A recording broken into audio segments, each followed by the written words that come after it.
Այսօր տեղի ունեցավ չեք անցկացնի քաղաքացիական նախաձեռնության ոչի ճակատի համաժողովը, որին մասնակցում էին սահմանադրական փոփոխություններին դեմ արտահայտվող քաղաքական հասարակական ուժերը։ Ինչպես պնդում են կազմակերպիչները, հյուրանոցները դալից չեն տրամադրել իրենց, ուստի համաժողովն անցկացվեց ՀԺԿ գրասենյակում։ Սահմանադրական փոփոխությունները կատարվում է Սերժ Սարգսյանի վերարտադրության համար։ Իսկ այդ վերարտադրությունը կանխելու համար անհրաժեշտ է համախմբել բոլոր ուժերին, որովհետև իշխանությունը փորձելու է կիրառել տարբեր գործիքներ, ուժից մինչև կեղծ ինֆորմացիայի տարածում, եւ այդ ամենին դեմ պայքարելու համար պետք է կարողանանք համախմբվել եւ համատեղ աշխատել։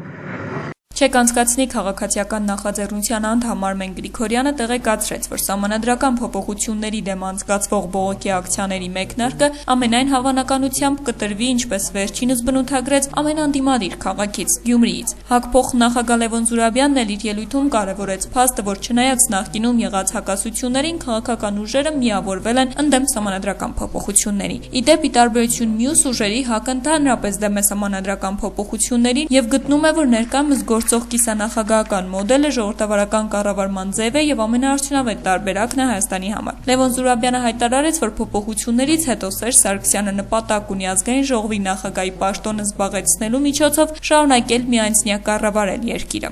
Նախագիծը կործանարար է մեր երկրի անվտանգության համար։ Նախագահին եւ վարչապետին թույլատնելու նպատակով առաջինին զրկել են զինված ուժերի գերագույն գլխավոր հրամանատար ունենալու լիազորությունից,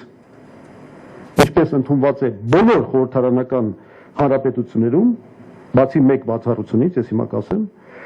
իսկ վարչապետը գերագույն գլխավոր հրամանատարը դառնում միայն պատերազմի ժամանակ։ Հպարտորեն հայտարարում են, որ մենք ներմուծել ենք գերմանական մոդելը, բայց մոռանում են նշել մի փոքր աննշան հանգամանք, որ այդ մոդելը երկրորդ համաշխարհային պատերազմում հաղթած տերությունները պարտադրել են Գերմանիայի վրա, պարտված Գերմանիային, մեկ նպատակով թույլ չտալու գերմանական միլիտարիզմի վերածնունդը եւ թույլատնելու զինված ուժերի կառավարումը այդ երկրում։ Ցավոք սրտի մեր երկրում ամեն նախագահական փոփոխություններից հետո տեղի է ունեցել հսկայական տեղաշարժեր կառավարման համակարգում եւ ինչպես Սերժ Սարգսյանը շատ լավ գիտի, ինքը չի պայել նախորդ պայմանավորվածությունները, ինքը միանշանակ գիտի, որ հաջորդ նախագահը իր հետ պայմանավորվածությունները չի պայելու, որքան էլ թույլ անձ լինի,